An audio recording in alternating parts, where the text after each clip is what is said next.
Defilement of a child is what in general terms people call their pedophilias. Section 218 of the Criminal Code, Laws of Edo State of Nigeria, defines defilement as any unlawful carnal knowledge of a child under the age of 11.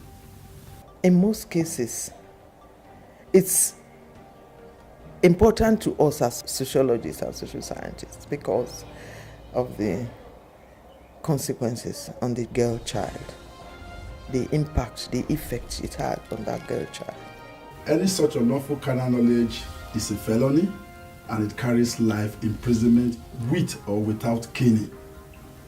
Then the section further provided that any attempt to have unlawful carnal knowledge of a child under the age of 11 is attempted defilement, and then it carries the punishment of 14 years imprisonment with or without caning.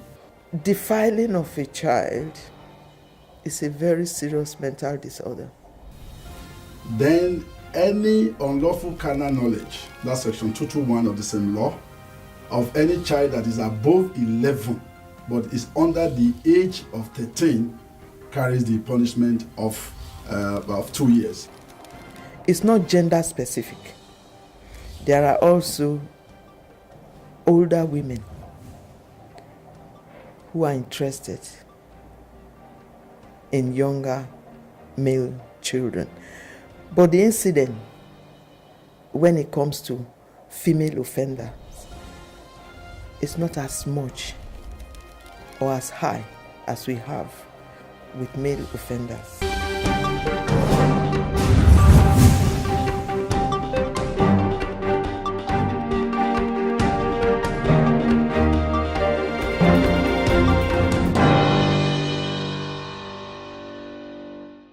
Hello viewers, you're welcome to another episode of Our Voices, a production of Edo Women Development Initiative.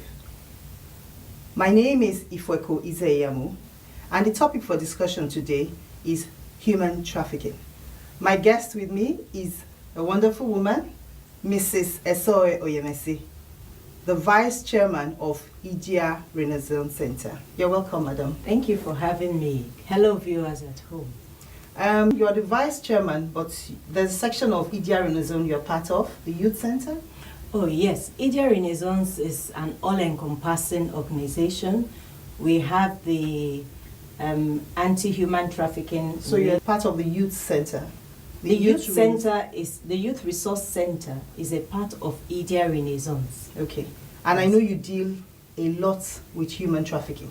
We do. What is human trafficking? Human trafficking, I would say, is the illegal movement of human beings, male and female, across borders, primarily or more usually for illegal and illicit trade.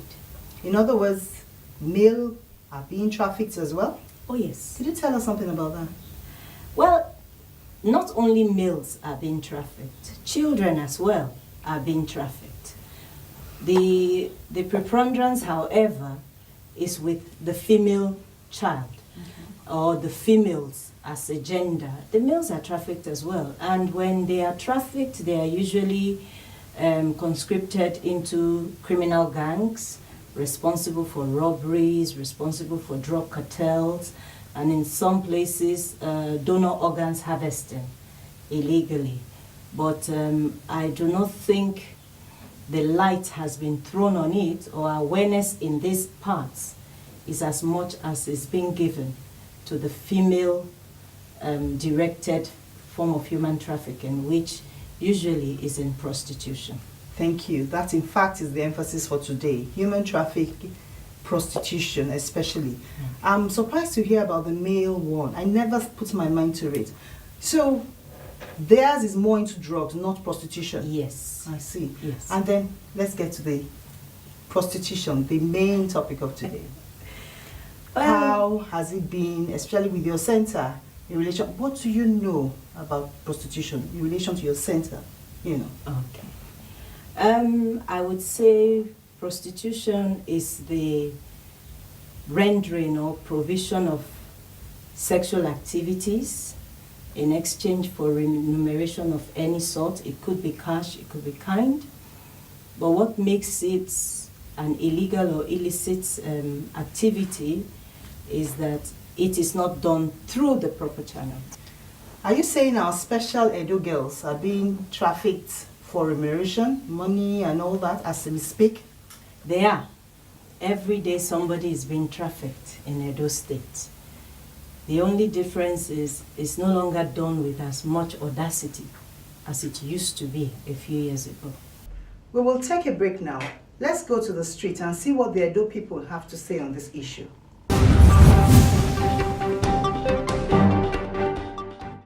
I am of the opinion that it's not a beneath thing.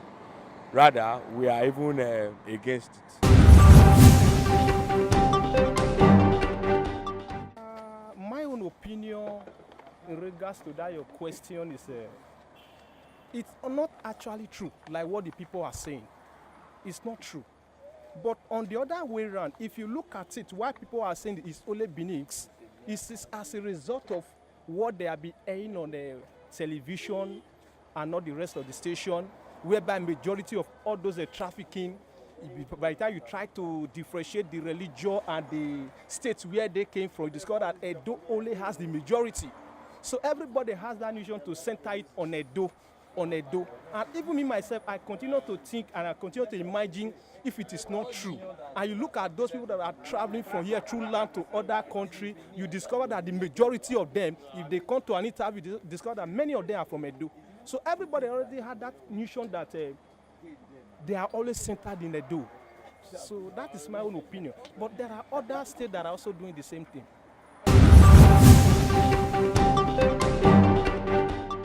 No, I don't believe that it's only Edo girls. But if you say that more of Edo girls involved in it, I think I will accept that. Because every other part of the country, when you go there, you see them there. So I don't think it's only Edo girls that are involved. You're welcome back.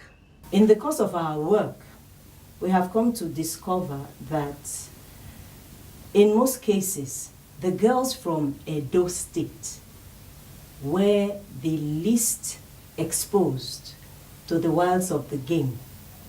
And so when others were apprehended, they easily banded with the Edo girls. Okay. So it became a safe way for them to hide their identity and make it a bit more difficult for them to be traced.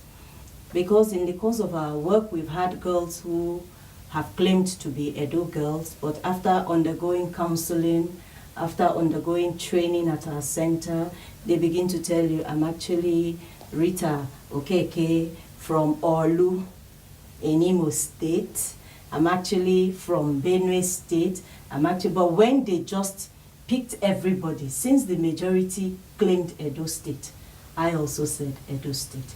You know, we are a transit location state, where from Edo State you can get to the north, you can get to the south, east, wherever. So they all know that once they can find their way to Benin, they can always exit quietly. So it's still a problem It is still a problem, in Edo State. a major problem in Edo What State. is being done about it? Well, the government has put in place legislation. In the year 2000, Idia Renaissance sponsored and lobbied for the anti-prostitution bill, which has become an act today, and that is the strength upon which the NAPTIP agency works. And I must say, in all fairness, NAPTIP has done a lot, given the resources at their disposal. Recently, they amended their laws because at a time, while they could apprehend these sponsors and while they could get victims, they really couldn't prosecute to get sufficient enough deterrent for these sponsors. So I think with the new amendment, NAPTIP will get the opportunity to do better and give greater input. Okay. And then, well, apart from that framework, what we keep doing is to just keep talking, creating the education, creating the awareness, and then providing in our own way some skill. Because they say train a woman, you train a nation. Yeah, before you go into skills, we have a problem, and that is somehow girls are being taken away from Edo State, not to Edo State. Oh, do they go to Edo, take them away from Edo State to other states as well? Yes. Yeah, that's an issue as well, but it's more out of the country. Now, how are we preventing that, as it were? Because you said the state was involved at some point. So individual states, how are they? Because I always, prevention is always better than Cure. Precisely, trying to get them back. So what are we doing, or what has been done in the past, or is being done presently, to ensure that these girls are not being trafficked? A lot is being done. Okay. But considering the level of decay, not much impact is felt. The state government, through the Ministry of Women Affairs, has done a lot. NGOs are doing a lot. I know FIDA, Edo Women Development Initiative is doing a lot. In fact, that's why this program is here, to create awareness. It's important, sensitization. Yes. In light of that, what do you expect from NGOs, governments? Because like you said, NAPTIN is doing a lot. What do you expect that they can do to actually curb this menace? On the part of the government, I would say we can still legislate some more. Okay. We could still have some legislation that makes putting certain persons at risk to be an offense. And on that point, I think the government has also taken a step by going on to enact the Child Rights Act. And there are many factors we have come across in the course of our work. Some poverty, some ignorance, some just greed, some negative peer influence. But the larger chunk of the factor is poverty. We've had people who have been repatriated and have said, I would rather live second class where I am than come back here. I'm coming back to what? Where I am, even as an illegal migrant, afforded some stipends, which at least can buy basic sanitaries and all that. So what am I coming back here for? We've had instances where we've taken some people through training and they just say, hurry up and finish because I'm headed back to Mali. I'm going through Libya this time. I must get to Europe. They say the truth is bitter, and that it is a bit obvious here that it is still governance, poverty, lack of jobs, lack of opportunities, lack of proper education that is taking our women there. I want you to give us life stories, because sometimes the girls just don't wake up and say they're going. Sometimes even their mothers aid them. Yes. So can you give us an example, a real case scenario that you have actually... We have dealt with several. Okay. And for the for a large number, we've had to deal with parents saying, just like I told you, there's no life here. So if one can go and be sacrificed for the others to make a headway, is that an offense? They tell you, your life is good. See the way you are. If your life were, if I had half what you have, I wouldn't be thinking, but yours is good. And then you want to deprive me of that chance. And that's the truth. Now, we are back to the same question. What do you tell such a family? In other words, what are the consequences that they don't know about? That these girls go out there to suffer, use their body, come back with diseases. In fact, the story is long and I know you know. So what do we tell to a mother who is planning right now to probably sell a land or borrow to send a daughter to, human trafficking? I think, first of all, we should speak to our institutions in place.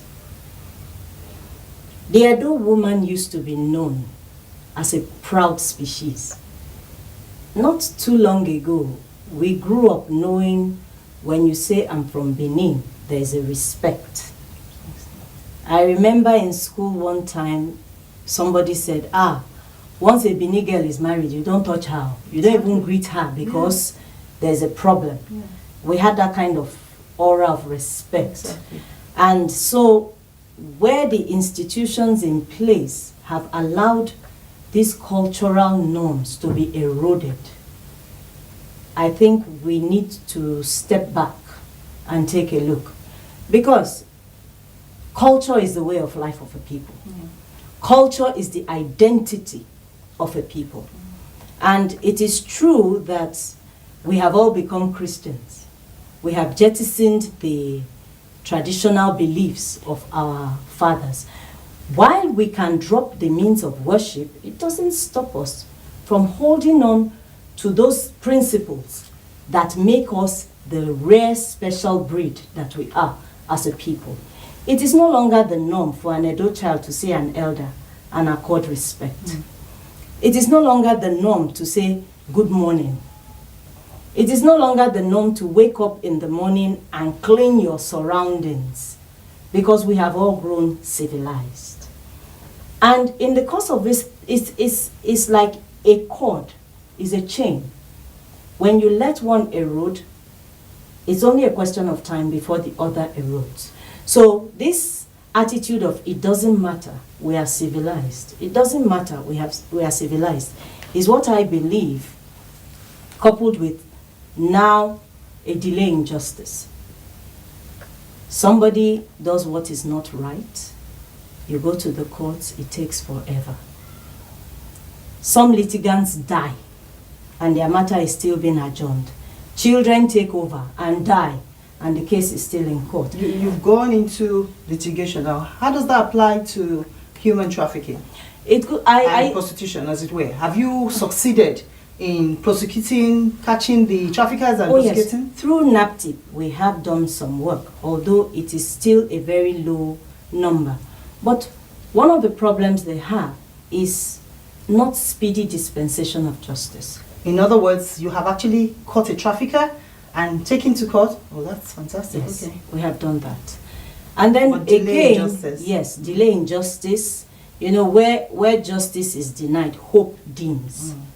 And not just in prostitution matters. Simple civil issues. You are in court, is taking you forever. Is that in relation to? No, I'm just saying. Is definitely a criminal matter. I'm just saying. The way of life, yes. Because if somebody knows that you do this, this is the retribution. You do this, this is the recompense, and it is speedy. There is that thing that makes it a deterrent. Well, that is my immediate constituency. I'm a lawyer, and I would say that we are improving. Yes. So yes, we're definitely improving. The judges are doing better, and then the lawyers. But we can do better. I agree about justice delayed and justice denied. Because the reward for hard work is more work. Thank you very much, madam. We've really been very well educated today. Thank you. Mothers out there, our young Edo girls out there, the money you would have used in traveling abroad, use it to start a trade and empower yourself. Thank you, viewers. On issues like this and more, please reach us on the number screen on the screen right now. You can also reach us on our Facebook page, Twitter handle, and you can visit our website. On behalf of Edo Women Development Initiative, bringing this program, Our Voices, to you, I say thank you and God bless you.